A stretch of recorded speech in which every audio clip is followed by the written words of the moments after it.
Hi, I'm Tyson Franklin, and welcome to this week's episode of the Podiatry Legends podcast, the podcast designed to help you feel, see, and think differently about the podiatry profession. With me today is Cecilia Brennan, and she is the owner of New Step Podiatry in Canberra, the spirited national capital of Australia. I love that line. So, Cecilia, how are you doing today? I'm well. How are you going, Tyson? I'm good. So, thank you for agreeing to come on the podcast. How I came across you, how you end up on my radar, was we're connected on LinkedIn. Yeah. And I was on there looking through some things, and you posted an article that was titled 10 Things I Love About Podiatry. Now, at the time, I could only think 5, but no, but I read the 10. article. No, I read 10. I know. I read the article and I went, well, that was a really, really good article. And I liked you chose to do it because it was like your 10th year anniversary of being in podiatry. So you sort of made sense what the context was of the article. So that's why I wanted to get you on here to talk about the 10 things you love about podiatry. But before we get there, what is the Cecilia Brennan story? What got you into podiatry? Oh, well, for many years when I was at school, I was going to be a dietitian. Everyone knew Cecilia, yeah, she's always been into food and nutrition. So I worked pretty hard at school. And then the last couple of years of school, I'm like, I like the sound of this podiatry. I've always wanted to go into health. And it just looks really medical and focused on one aspect of health. So I would tell people, oh, I'm thinking of doing dietetics, but also podiatry. And people would be like, oh, podiatry? So I got a really bad feeling about it from that. So I went off to university and I got 4 weeks into nutrition and dietetics at the University of Newcastle. Oh, so you did start it. I did do it. Yeah. And then 4 weeks in, I'm just like, nah, this isn't me. Went to my backup option and I haven't looked back since. So you were able to switch? You were able to switch within the first 4 weeks? No, it was literally a week after census date when you have to pay your university fees. Yeah. And so I finished off the semester and then I took 6 months off. And then I got back into university and went down to Melbourne to La Trobe University. So you never thought about going back and becoming a dietitian as well? Or you just went, no. It just wasn't me. No way. I'm a podiatrist and it's just felt very settled ever since I started studying. So once you started studying podiatry, like obviously you said after the first 4 weeks of doing nutrition and dietetics, you went, no, this isn't for me. The first couple of months of doing podiatry, you knew straight away, this is what I'm meant to do? Yep, definitely. What was it about it that grabbed you? Well, like I'm quite an intuitive person. So if you just feel more settled within your own life and everything else around you is gelling, like you're happy with your friendships, your home life is healthy, like you feel healthy, then generally speaking, what you're doing is the right pathway for you. I liked how podiatry was all ages. You got to see older people, younger people, and then you got to treat all the conditions. Like you've got your skin and nail conditions, your biomechanical, diabetes. I was like, this is just so neat and a neat little parcel in a career. Okay, so once you graduated, where did you work in Melbourne first, or did you go? Because you mentioned to me before that you're a country girl. So did you go country? I did. And it was a great experience. I highly recommend anyone who studies in the bigger cities to consider doing a couple of years out in a small town. Yep. Yeah, even definitely agree. In Australia, towns are defined, 25,000 people is a city. So anything less than that. But even like 100,000 cities like Bendigo and Ballarat, I'm sure there's plenty up in Queensland as well.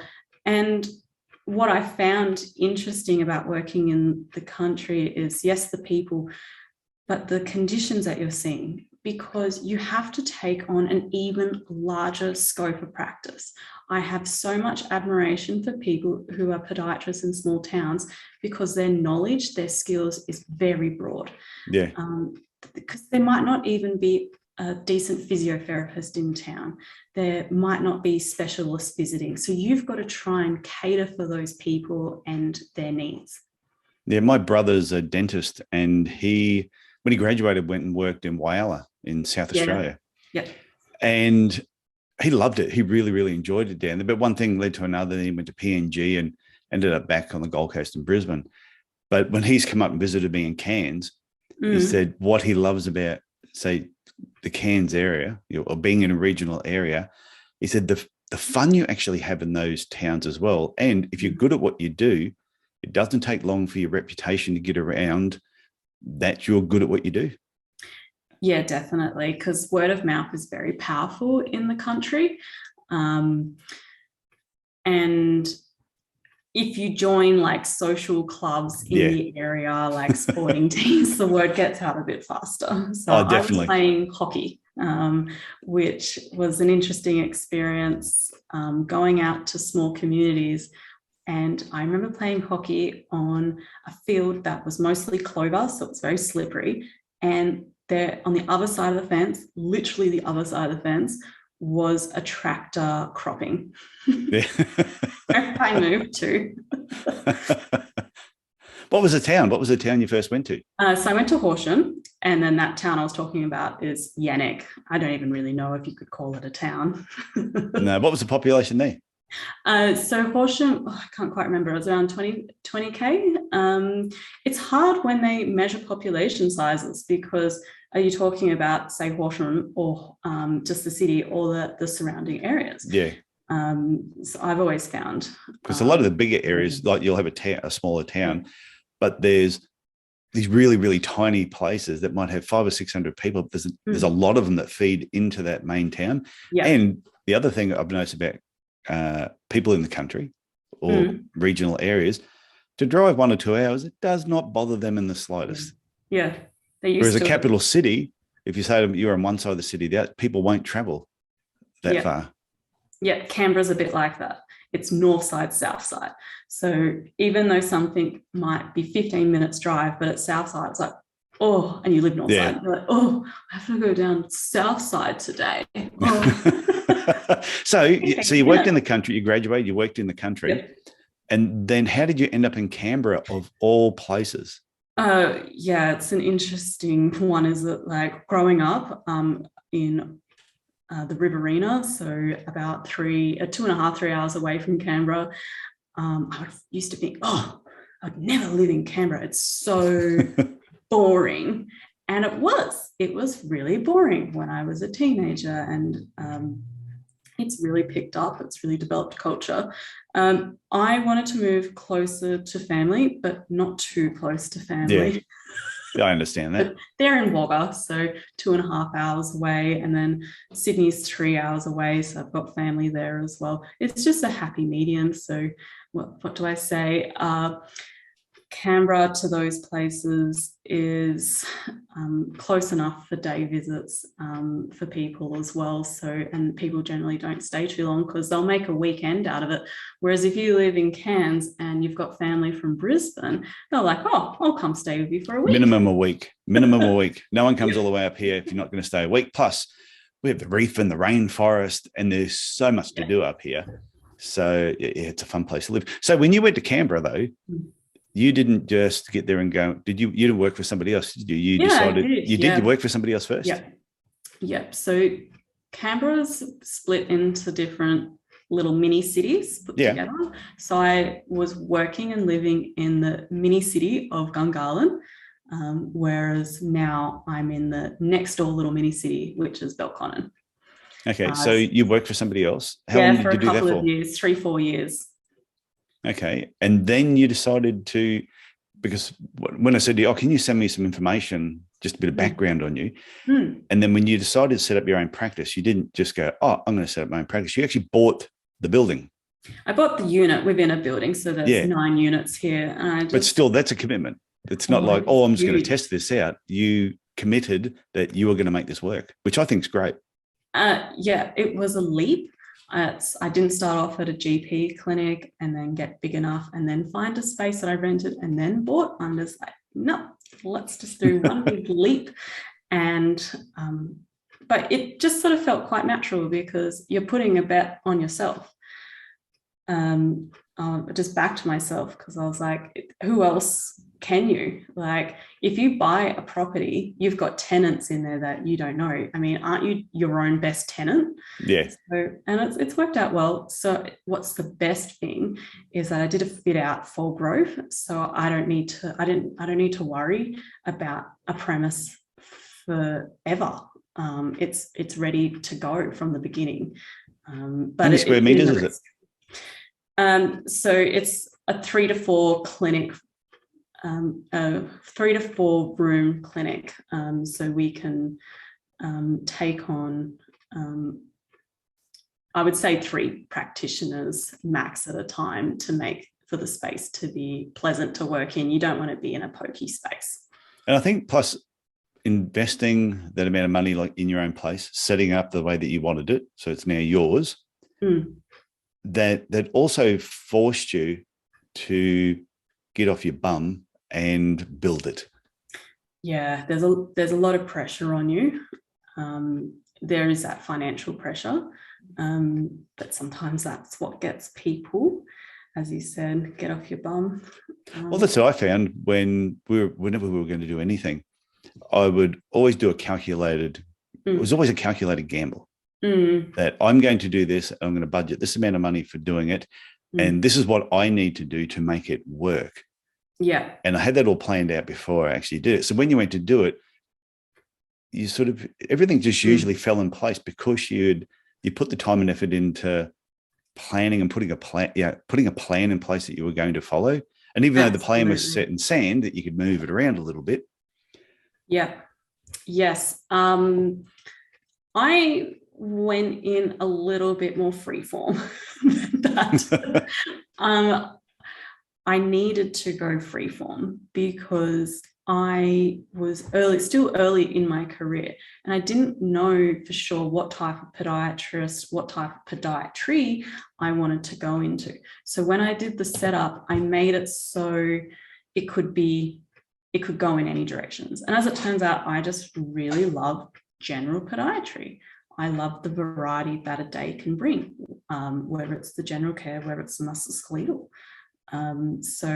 But if I were to do it again, if I were to repeat what I've done, I would be much more planned about it.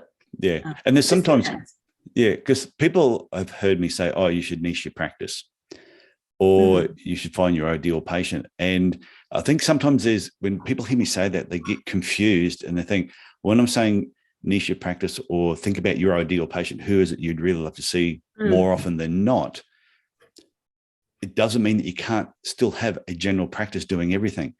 But because you might have, say, for example, it was a 42-year-old male and he went through the list of what it is, but that 42-year-old male could use all your services.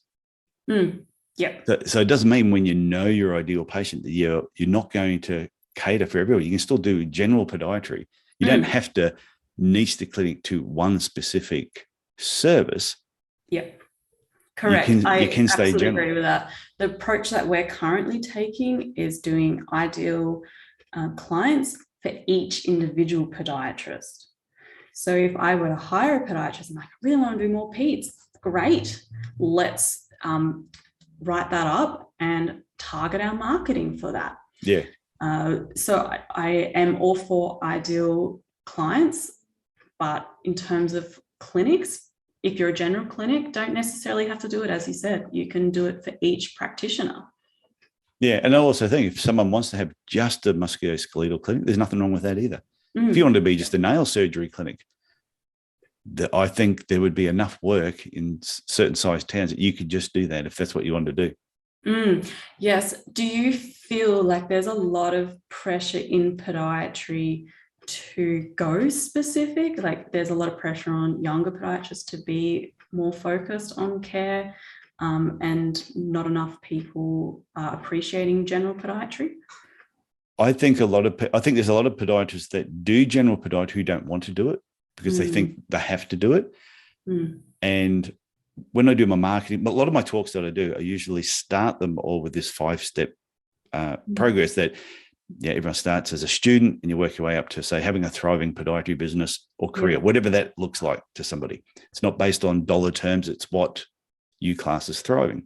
But the step underneath that is becoming a happy podiatrist. And I think you can never have a thriving career or a thriving podiatry business until you become a happy podiatrist. The step underneath that is a frustrated clinician. And they're usually doing a lot more stuff day to day that they don't like doing.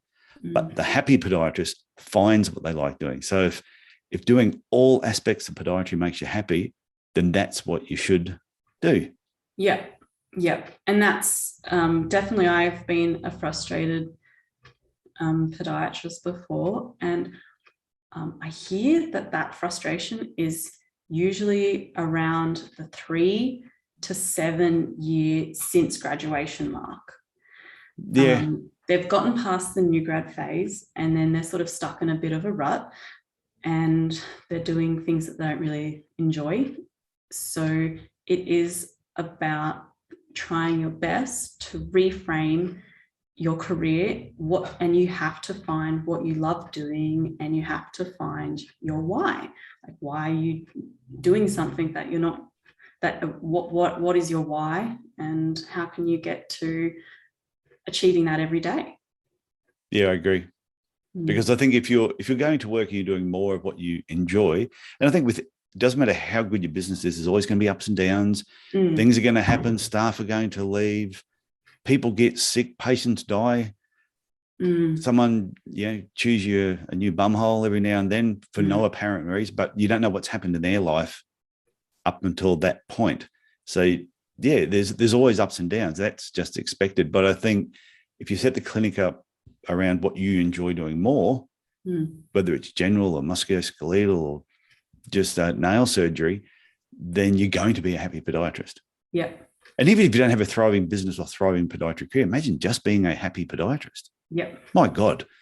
Yeah, it makes your life looking forward to going enjoyable. to work every day.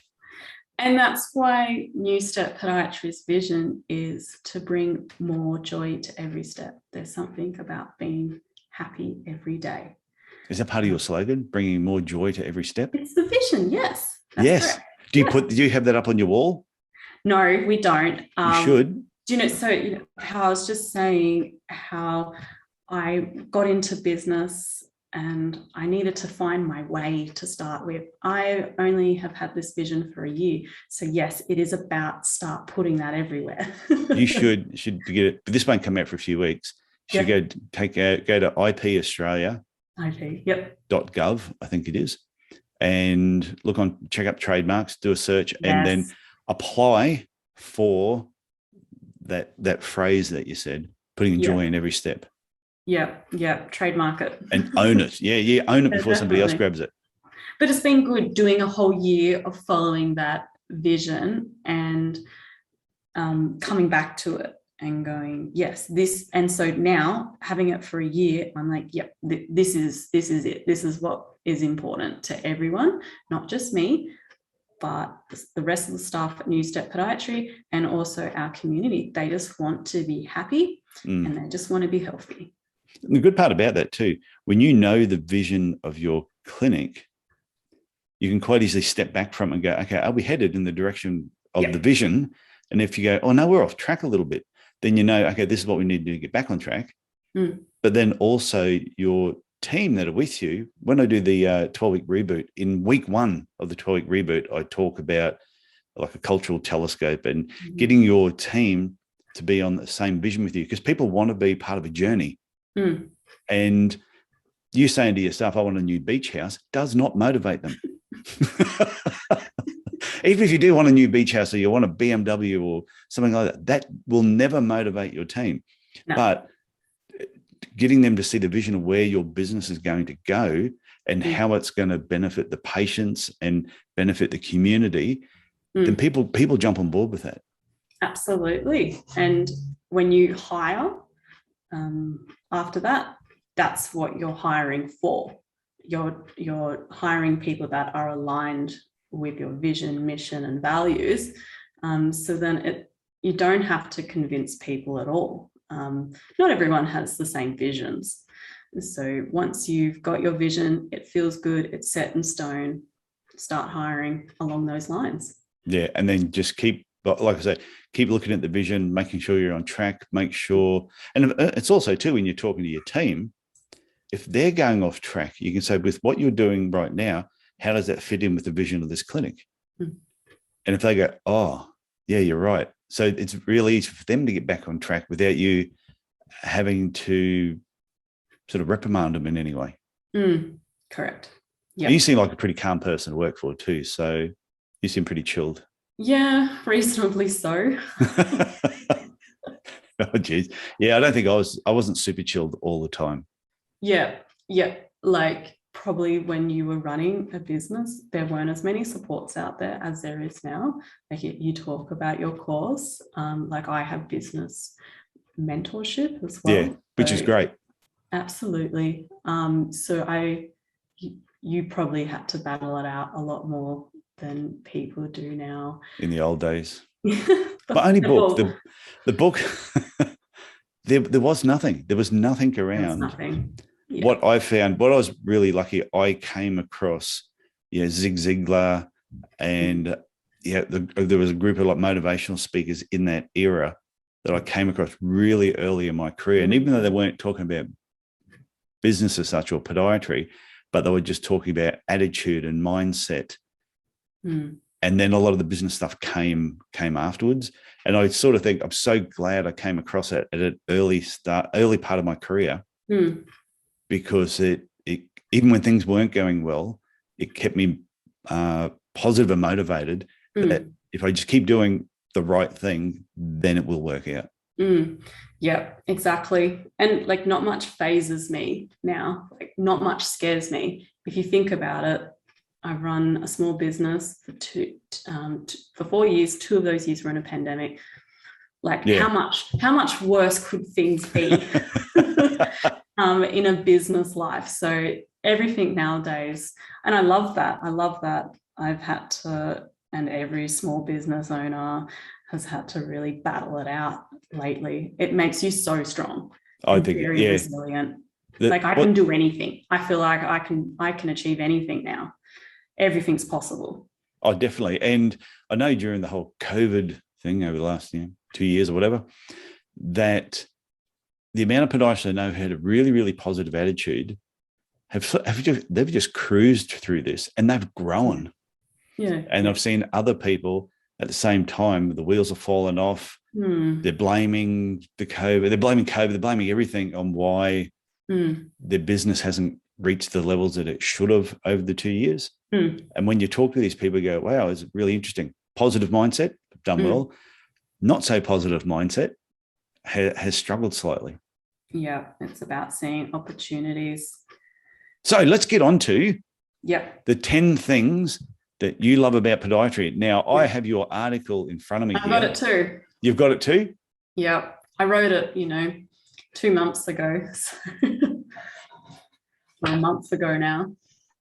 Well, I did have it in front of me, but I've pushed something on my computer and it's not there now, but that's okay. You're the one that's supposed to know the 10 things. Oh no, here it is. I have it in front of me right now. So I'm going to call them out one by one, and then you can tell me what you meant by it. So the first thing you love about podiatry is the range of care. Yeah. So as it says in the article, is exactly how I meant it. I wrote this article on a Friday, and the previous Thursday, I got to the end of the day and I was like, oh, I've had a bit of a mixed bag of a day. I've had issued someone the custom orthotics that I had designed on the computer using CAD/CAM technology. I provided shockwave therapy for someone with chronic plantar heel pain. I had someone come in with a wart that was benefiting from swift microwave therapy, so I did another treatment. I did several toenail braces on toenails to improve the involution on the toenail edges. I had done some diabetes assessments, and I got to play with the silicone and make an interdigital device. And I had done some rehab for someone with a fracture that was healing, and general foot care. I was like, wow, what a mixed bag of a day. That is. It's better than optometry. Is that better or is that Oh better? my gosh. Is that better or is that better? Okay, what about this one? What's the left side, right side? Oh, Yeah. yeah. And then people take so long to respond. Yeah. And they want it to be fast. So the second thing is, so that was range of care, which, like you said, that was a broad range right there. But then you have range of clients. Yeah. Is the second thing. Absolutely. So we're seeing very young people. So before they even get to school, and then we're seeing really, really old people, like people over 100. But what I get out of that age range is all their different stories. You'll have those people who are 100 that have been in World War II, the Department of Veteran Affairs veterans, and it's so lovely. And then you've got the young kids that come in with, they might be really nervous or they might be really spirited, and it's just nice to meet everyone. I remember one of my patients, she was 104, and she was telling me before, like the Wright brothers, and I'm just, some of her stories on there just going, just amazing what she had seen in her lifetime. I remember her saying that she was blind, and she said, whatever you do, make sure you look after your eyes. And I went, yeah, true. I said, when did you lose your eyesight? She said, oh, when I was 100. I said, we just wore them out. And she was really fun, but she's past wind a lot. She'd be there in your head. She would just be sitting there and you go, oh, geez, unbelievable. And this one day, I have never said this story on the podcast, which this is either going to turn people off completely and they're never going to listen again. But anyway, so she used to pass wind all the time, but they never really smell, but they're just noisy. And I had a bit of an upset stomach one day. So all of a sudden she's gone, let one go. And then I've done a quiet one that she wouldn't have heard because she was deaf. And it smelled really bad. And all of a sudden she was so apologetic. She went, oh my, was that, I apologize for that one. She goes, oh, I don't know what I've eaten lately, but that's not good. And I'm thinking, oh my God. And I got a huge group of fun. I'm trying not to laugh. And I said, that's okay. It happens. You're 104. I'll let you off with that one. But so anyway, she had lost her eyesight, but she had she could smell pretty good. Her smell was really good. Yes. But yeah, it wasn't a good one. Even I was, but anyway, I'll keep that. I'll keep that story to myself. No, I've just shared it with everybody. So number 3, you've got strong connections with our patients. I mean, this is something that not every health professional can do, because we do, if you think about general foot care, you can do the job, you can work away, clipping toenails, getting those deep, nasty corns out, and you can have a bit of a chat. You can go through social history. And then those people you'll be seeing potentially for the rest of their life. And then you've also got the mixed bag of people who you will just see for injury management, and then they'll come in over a space of a couple of weeks, couple of months, and then you don't see them for a while. So having both options to form those relationships with people has been very rewarding, in particular ones that you get to see for years and years and years. You do, and you get to learn a lot about them, their family. And that wouldn't happen with a lot of professions because they don't have the ability to work and talk at the same time. Yes, we're so lucky. Like if I was a dietitian, like I was going to be, you just talk about like food a lot of the time. You do psychology, but a lot of the appointment is dependent on talking about nutrition, whereas in podiatry you don't have to talk about podiatry the whole entire appointment. Oh no, you can talk about anything. Exactly. I got really excited internally a couple of months ago because I had for Canberra, my first 4th generation client come in. So I had seen their great-grandfather, I had seen both their grandparents, and I had seen their mum, and I just got so excited. But I just couldn't reveal my excitement because I didn't know if they all knew that they had all come to me, but they had referred each other. So I had to contain it. I just wanted to explode. But it was just so exciting that I got to form a relationship with an entire family and I already knew so much of their background information. Yeah, and it's true though. It's just, I think podiatry is probably the only profession you can get to do that. And hard if you talk with your hands and you're supposed to be doing general work at the same time. Yes. So our European friends are love to wave their hands around a lot. Yeah. Yeah, they might take a little bit longer to get the job done. So number 4, you've got an evolving profession. Yeah. I don't know when you graduated, Tyson, but gee, you must have seen it evolve. Oh, yeah. Yeah. So I've come in the last 10 years. So I probably can't respect how far it's come as much as you. But I have a rough idea that I probably finished podiatry before you were born. Most likely. What year were you born? I was 89. So. Yeah, I finished in 88. Yeah, there you go. Yeah, I don't like to use the word old. I prefer to use the term chronologically experienced. Oh, there we go. Yeah, I like that. Chronologically experienced.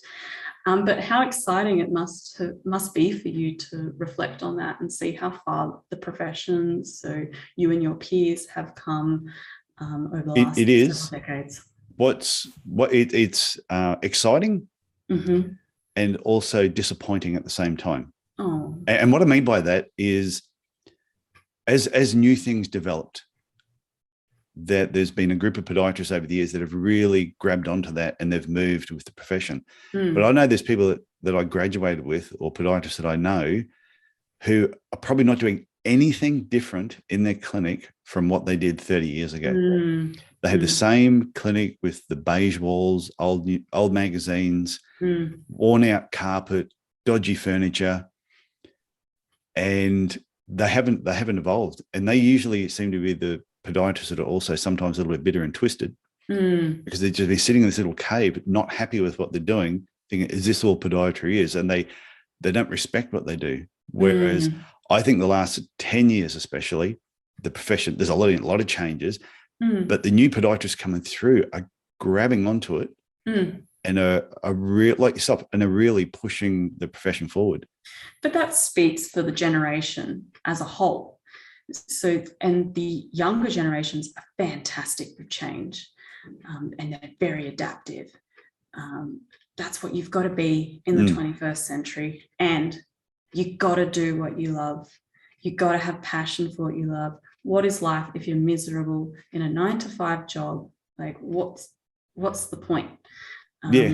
And my generation have seen our parents feel a little bit miserable, and we don't want that life. And we're being advocates for ourselves. And, if you're not happy, you change jobs, you reassess your situation. Do I still want to be a podiatrist?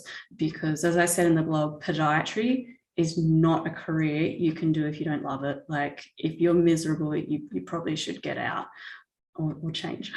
Well, so even this morning, my wife, she gets this cow's build up on the second MPJ. Has for years, always has. And anyway, she said, oh, this is really starting to get sore. When she's working at the moment, she's standing up all day. She's really starting to bother me. And I said, oh, you want me to, I'll scrape it off. Said, not a problem. So I've got scalpel handle here and blades, put it all together. They're like expired now, but still work. I haven't checked, but they're still sharp, which is good. Yeah. And while I'm doing it, and that was the thing, while we're doing it, we're just talking about, what we've both got on for the day. And I'm scraping away and I'm thinking, I said, I can't remember the last time I picked up a scalpel to do this. Yeah. But it's like riding a bike. It was so easy. And as I'm doing it, and I'm, because I'm there, it was like an artist paring away. And I said to her, geez, I'm good at this. I said, I was watching a video of somebody on YouTube the other day who was debriding corn. And I watched him, I go, it's pretty average work. I just looked and went, it was pretty average. I would have gone further myself. I would have gone a little bit deeper. Yep. I just thought, you scrape part of it and it's probably more comfortable, but I would have gone a little bit really get it more. out. Yeah. But it must admit, just doing that one-off one, it was a bit of fun. It is a little window into your past. Yeah, yeah. So number 5, you got here, use emerging technologies. Yeah, so that comes from what you're saying is like people are graduating and people around my age and a bit older, they are grabbing onto the technologies. Like we had to, like with plantar heel pain, it's so debilitating. That's why podiatrists really took up Shockwave and the other options for just a terrible chronic pain. We had to, because we're driven by our patients and results for them. And same with Swift. I mean, how awful is the pre-existing treatment, putting acids on and them coming in every week, every couple of weeks and filing it away. There's always got to be a better option out there than that. And then Swift came along. What I think is interesting is I know some, what did you call them? Chronologically challenged podiatrists? No, chronologically experienced. Yes. But I know some podiatrists have been out for a while. They've got a clinic and they're struggling to get staff or get podiatrists join their team. And it's because their business is boring. Yeah. They don't have the technology. And I know when I had my practice, we had the Shockwave and we had lasers and we had our own milling machine on site. So we could make orthotics the same day if we needed to. And anytime there was something new, I was just grabbing onto it and thinking, how can I introduce this into the clinic and make it better? So I think it's really important that you don't have to have every toy in your clinic. No.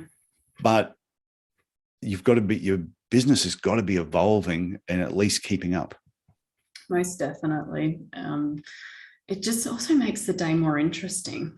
And it's defeating if you don't have a piece of equipment that probably could work for a client and you've got to refer them off, when you could have that piece of equipment.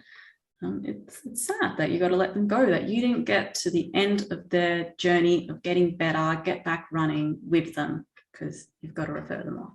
Yeah, there's something in it was either the marketing workshop or the toy group. It was something I was doing recently, and I said you should spend a certain amount of your mental energy when you think planning out your business and setting goals for the next year, but looking at your ideal patient and thinking, what are they going to need next?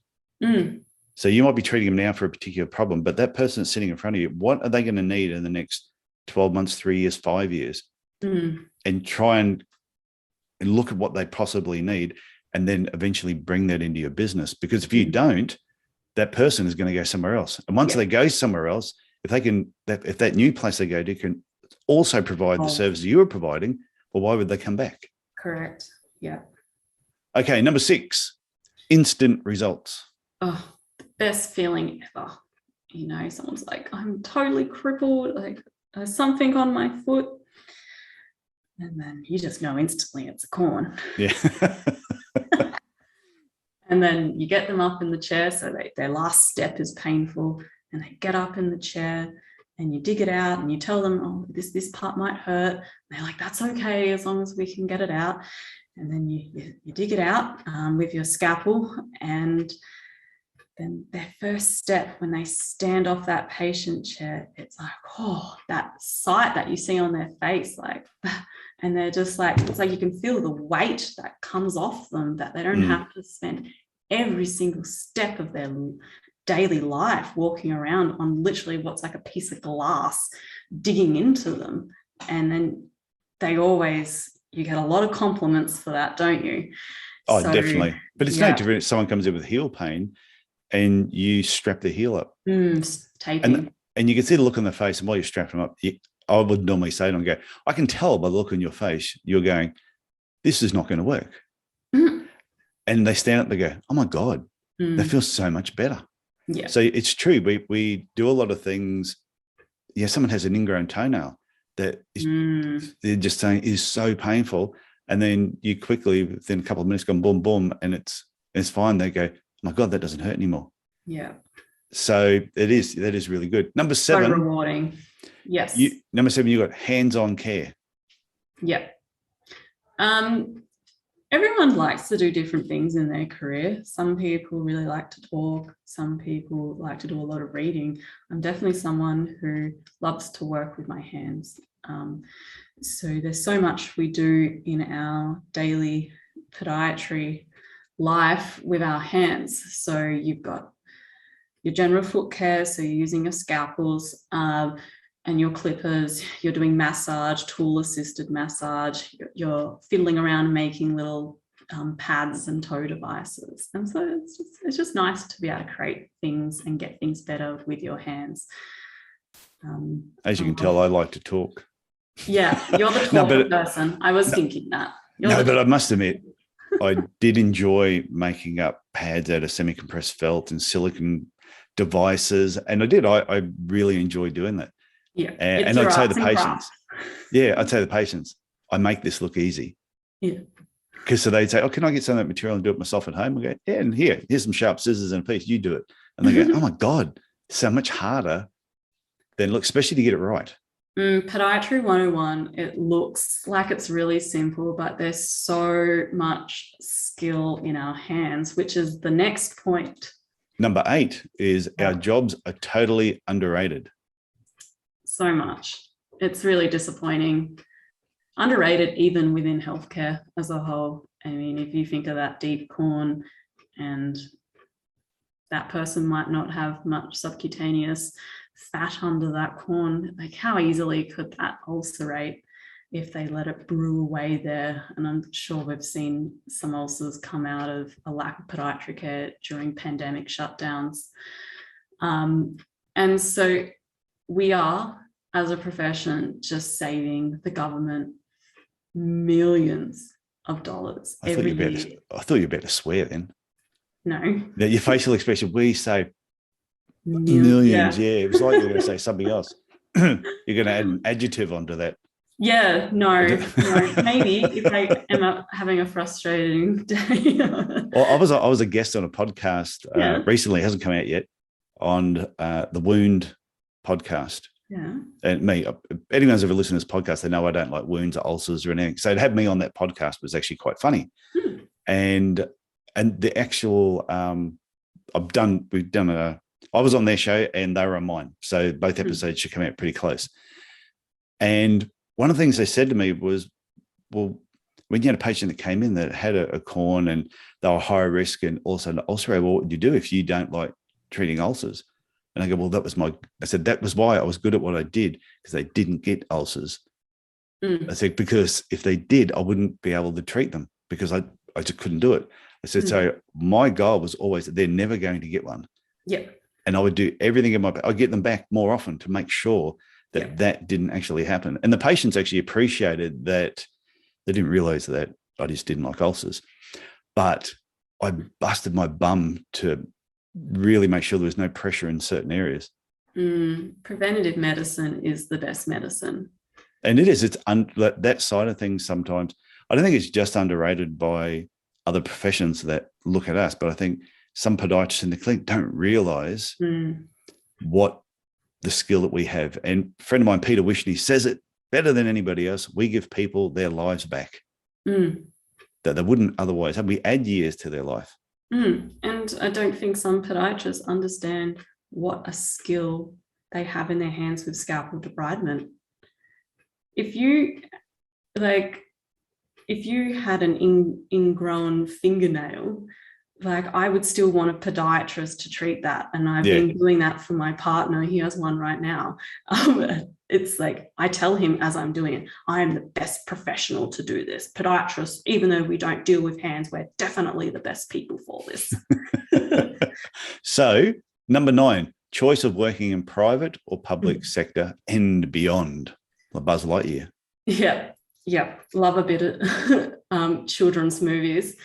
So I don't know what it's like now, but before the NDIS in Australia, the National Disability Insurance Scheme, some professions really ended up in the public sector. Like I'm talking OTs, occupational therapists. Whereas I liked how podiatry, you could easily get into both. You just got to apply for jobs. So it's good to have both options available to people. And then the beyond was using me as an example and running a small business. Gosh, like I'm not just a podiatrist anymore, am I? No. Yes, as I've said, you're a director, you're a bookkeeper, an accounts manager, marketing director, recruiter, human resource manager. You can be a lot of things, or you can outsource it, or you can hire people to do it. So when I first started up, I was doing all of it. And then as time's gone on, I've let go of some roles.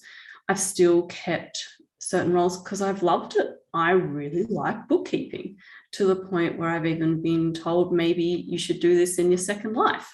Yeah. And never to give it to anyone else because you do a good job. So it's been good to bring that into my daily life, daily working life, some variety. But it's good that any podiatrist can bring in, if there's parts outside of like the hands-on podiatry work that they enjoy doing. Like I had my podiatry clinic and I was an author. While I still had the podiatry clinic, I was speaking on stage. And if I still had podiatry clinic now, I would still be doing the podcast. And then even with the podcast, I do all my own editing because I really enjoy doing the editing. I find it really relaxing going through and chopping things and making things sound better. Yeah. And cutting out some of the dumb things I say. Just... Do you cut out the swears? Because I could have sworn a lot more if you wanted me to. No. I've had a couple of people swear. When they do, I have to just put a little explicit tag on it. But then when I do that, there's certain countries I won't go to. But so very rarely does anyone swear. A couple have. So if Talisha's listening, she let one rip a couple of times. Yeah. I love your style. Oh, yeah, she is pretty cool. So number 10, no shift work, late nights. This is why this is partly why I did podiatry. Really? Yeah. You were tossing up a few health professional roles. Well, you never got called out after hours. No. That was one thing. And everything could wait till tomorrow. Yep. And I always say that I chose podiatry because no one ever dies and everything can wait till tomorrow. But I remember posting that in the Podiatry Business Owners Club on Facebook. And someone went, oh, well, I had this patient that had, blah, blah, blah, blah, and they were high risk and this went wrong. And I'm going, and that's why I don't do that, because that's why I did the areas of podiatry that I enjoyed. And that leads you to have the work-life balance that you're probably after. I have so much respect for people who do shift work. When I used to work later hours, I noticed it really affected my health. I gained weight because I'd get home and like gorge on food that I wasn't that healthy. Yeah. So I realized I had to change. When I opened up this practice, I had to not be working late. And I just feel so much healthier. And you do see some health professionals, and you do, like when they come into the clinic, say a nurse, and they're overweight, and you wonder, like, is that your lifestyle and therefore your career choice? Is it the hours that you're working? They're just not good for you. Yeah, and you see a lot of like doctors, for example, who do work long hours, and they're not the healthiest looking specimens. No, they've got like the bags on the eyes, their skin's a bit of a funny color, like they lose their hair. Lose their hair. They slouchy. Yeah, they just don't seem that happy either, do they? Yeah, I was with my GP last week, and he's retiring he was retiring in about 21 days' time. He's 62. And I said to him, "Oh, you're going to stay registered and just do a part-time somewhere?" And he went, "Nope." He said, "No." He says, "I'm retiring and that's it. I'm not even going to re-register. I've done my stint in medicine. I've had enough, and I'm just going to start doing other things." But he's still a fairly healthy, fit looking doctor. But I think he's always maintained a really good balance between his practice and his life outside of work, which I think is really important. Good for him. You got to work at work-life balance. You can't it just doesn't happen. You have to set aside time in your day to do things outside of work sometimes. Yeah. Especially as running your own business. You can definitely just be churning over in your head, oh, I should do this, oh, that, this. I know, but it's hard sometimes to switch off the monkey brain. Yeah. Where it's just constantly going.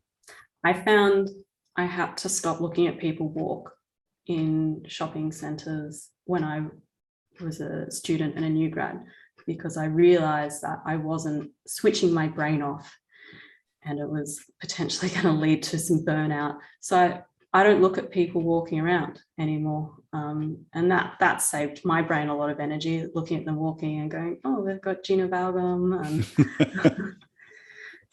Sometimes you can't miss it. So the last thing you had, so what we're talking about here was on a blog article, is an article that you posted into LinkedIn, but it's also on your website, newsteppodiatry.com.au. So they can go, if people want to read this whole article, they can, but right at the bottom of this article, you say, I can't wait to see what the next 10 years brings. Yeah. So where do you see podiatry in the next 10 years? As a whole profession. Yeah, as a whole profession. Going to replicate the preceding 10 years. Like what you've said is that this younger generation is going to drive a lot of change, whether it's emerging technologies, whether it is specialization within podiatry, and there's going to be a lot of CPD, continuing professional development, because after we leave uni, we need to skill up, and we're not people who have studied medicine and they receive just a lot of ongoing training in their internship and their register years.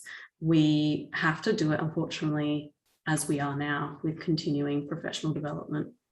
Yeah, with Jonathan Small, that's been on the podcast a number of times.